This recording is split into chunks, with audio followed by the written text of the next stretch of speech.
No lo vamos a salvar, no. De hecho, reforzamos la pregunta. Autocrítica, diputado, por favor. Sí, ¿cuántos minutos tengo para la autocrítica? ¿Venís la semana que viene? Puedo venir la semana que viene.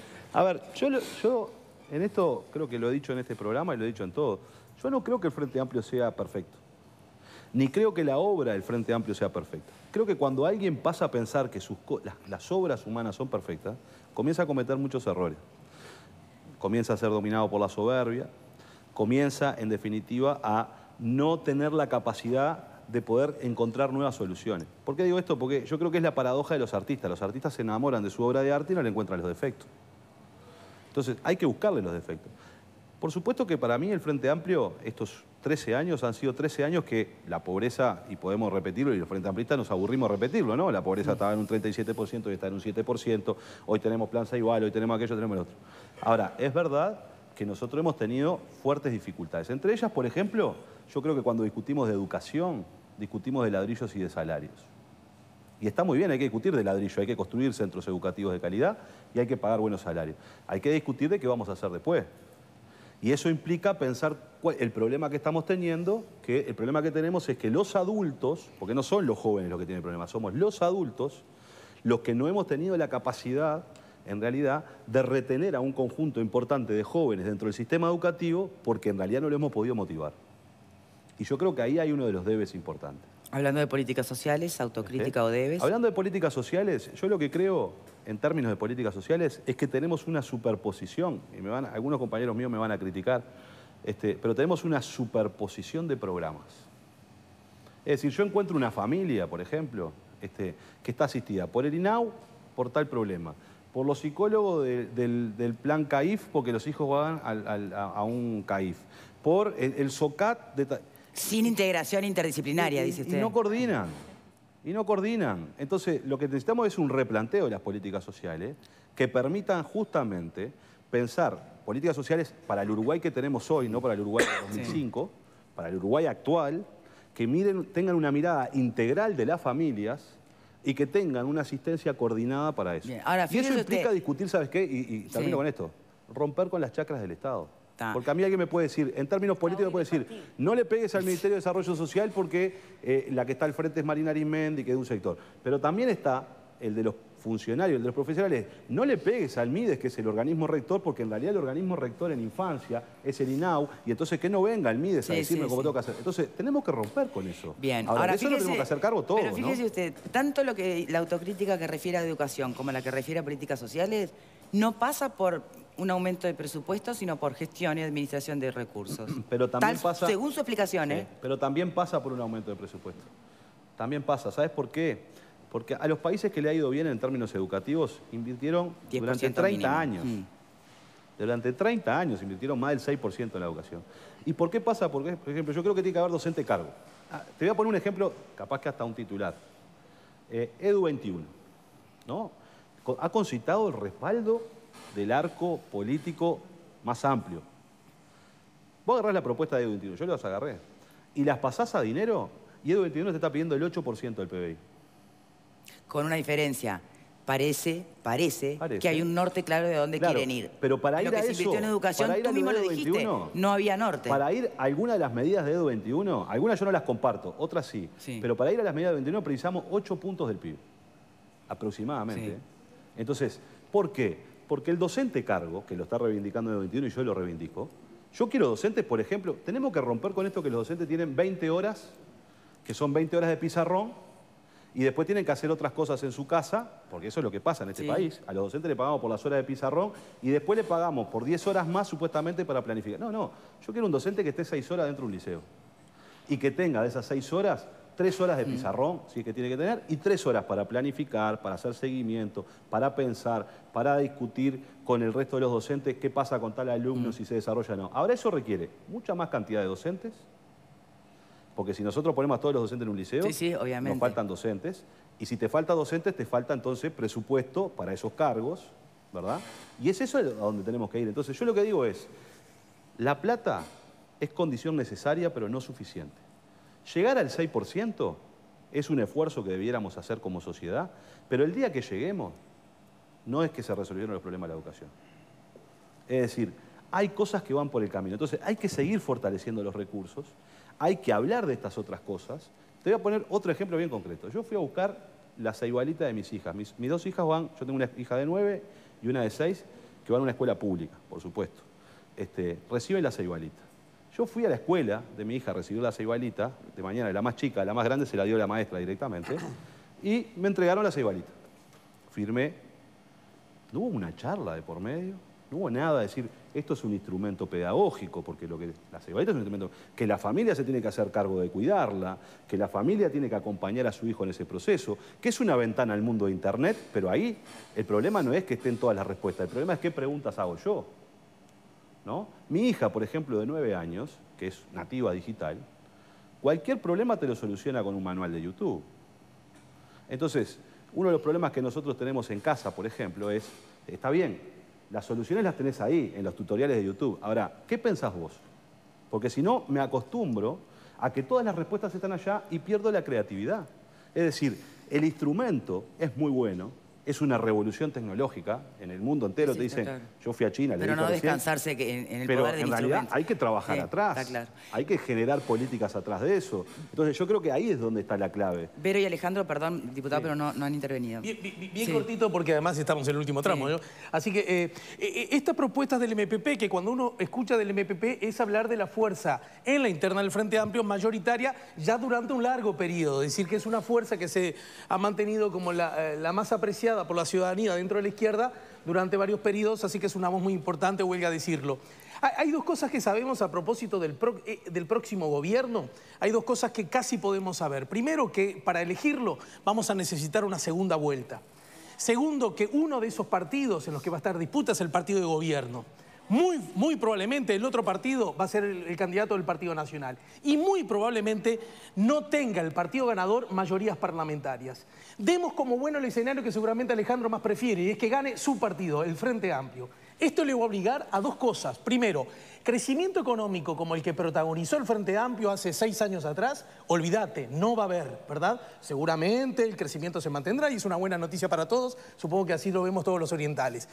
Pero también vas a ver el Frente Amplio que en el mejor de los casos, ganando aún las elecciones, va a necesitar negociar, acordar, hacer política con otros. Desde esa perspectiva, la oposición le reprocha un día sí y otro también que han sido muy soberbios, que se los han pasado por encima, que han aplicado la aplanadora. ¿Desde qué lugar uno puede suponer como ciudadano que van a tener esa capacidad de gobernar la nación gobernando con otros distintos a ustedes? Bien, el año pasado el Frente Amplio no tenía mayorías parlamentarias y en la Cámara de Diputados la rendición de cuentas tuvo más votos que los votos del Frente Amplio. Y además fue, el trabajo de la rendición de cuentas del año pasado fue la redistribución que se hace siempre en el Parlamento, fue la primera vez en la historia del Parlamento de la República que una propuesta de redistribución de recursos fue votada por todos los partidos. ¿Por qué?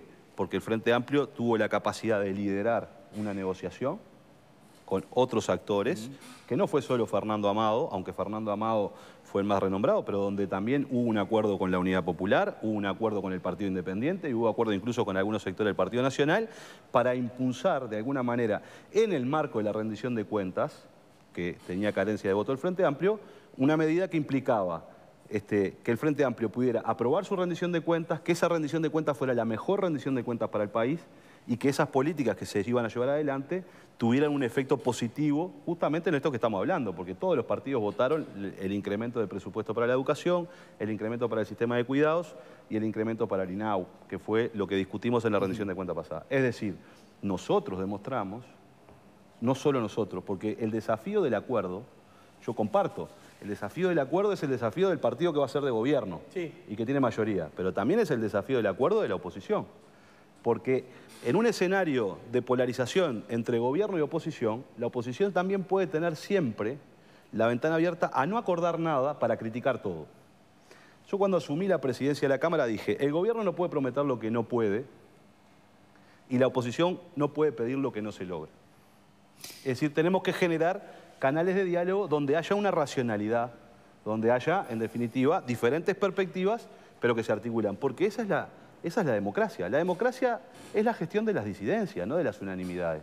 Es cómo nos ponemos de acuerdo los diferentes, cómo construimos propuestas en los que pensamos distinto en muchos temas y que en otros nos podemos poner de acuerdo, o cómo incluso asumo que tengo que ceder en algunas posiciones. ¿A ustedes les ha costado ceder? A según todos la nos ha oposición? costado.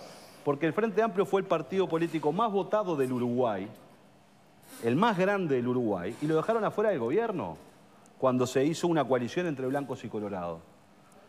El Frente Amplio era el partido más grande y no estaba representado en los organismos de Contralor. ¿Por qué? Porque partíamos de la idea de que blancos y colorados se tenían que juntar, como alguno hoy lo sigue proponiendo, ¿no?, a crear el Partido Rosado en contra del Frente Amplio.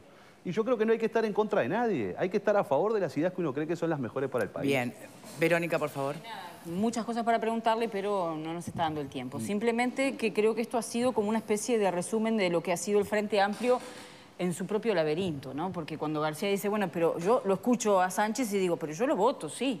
Pero resulta que ya están hace 13 años, ¿no? Entonces, cuando Sánchez habla de políticas sociales y los problemas de políticas sociales que se superponen, Bastión de Arizmendi y del Partido Comunista, intocable, no se puede tocar. Bastión de todo el frente, yo me hago cargo de todo el gobierno. Cuando habla de reforma de la educación, promesa electoral de Tabaré Vázquez que no lleva adelante porque no está dispuesto a enfrentarse con los sindicatos porque sabe que eso también fracciona a la interna del Frente Amplio. Tema seguridad, Bastión del MPP. Economía, todo esto que hablamos hoy, podemos estar de acuerdo o no estar de acuerdo. Danilo Astori ya les dijo que no.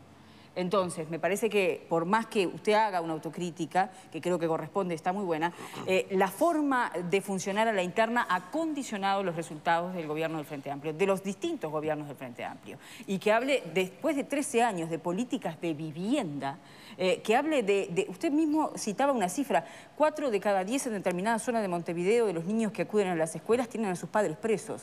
No hay una oficina del Mides en el Concar, no hay en la cárcel de Canelones. Entonces, hay determinados lugares a los que las políticas sociales no llegaron. Yo cierro con una pregunta. Esta rendición de cuentas, ¿cuánto de incremento le asigna al sistema carcelario y a atender toda esta situación? A ver, ahí hay varias cosas. Yo lo que comparto contigo... Con la última respuesta le voy a tener que pedir un con respecto a la resumen, diputado, reflexión. porque si Con no, no respecto a nos la da reflexión. tiempo. 5, 10, 13. No se puede hacer todo. Uno avanza en algunas materias, avanza y resuelve problemas y surgen problemas nuevos. Entonces, a mí me puede decir, oh, pero hace 13 años que están en el gobierno y no resolvieron nada. Bueno, pero si hubiésemos resuelto todos los problemas, el Uruguay ya estaría en el primer mundo, ¿no? No estamos en el primer mundo, ni vamos a estar en el primer mundo en el 2030.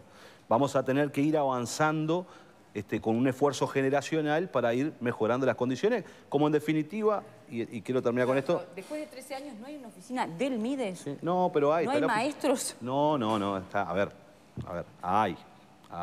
Está el patronato del liberado. Yo, ¿sabés lo que comparto contigo? Está empezando a trabajar recién ahora, 13 años después. Pero vos hiciste inversiones en muchas áreas. Te pasaste del hacinamiento más terrible en las cárceles uruguayas, ¿no? Y has generado unas políticas diferentes. Hoy podés clasificar presos en las cárceles uruguayas. Antes no podías.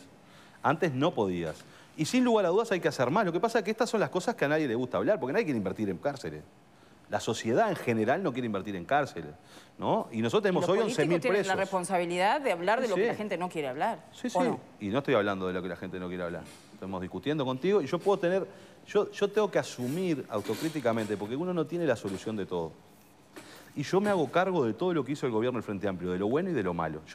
A ver, mi abuela decía una cosa que es clave. Hay algo que nunca llega al suelo. ¿Sabés lo que nunca llega al suelo? La culpa, porque cae en el lomo de alguien.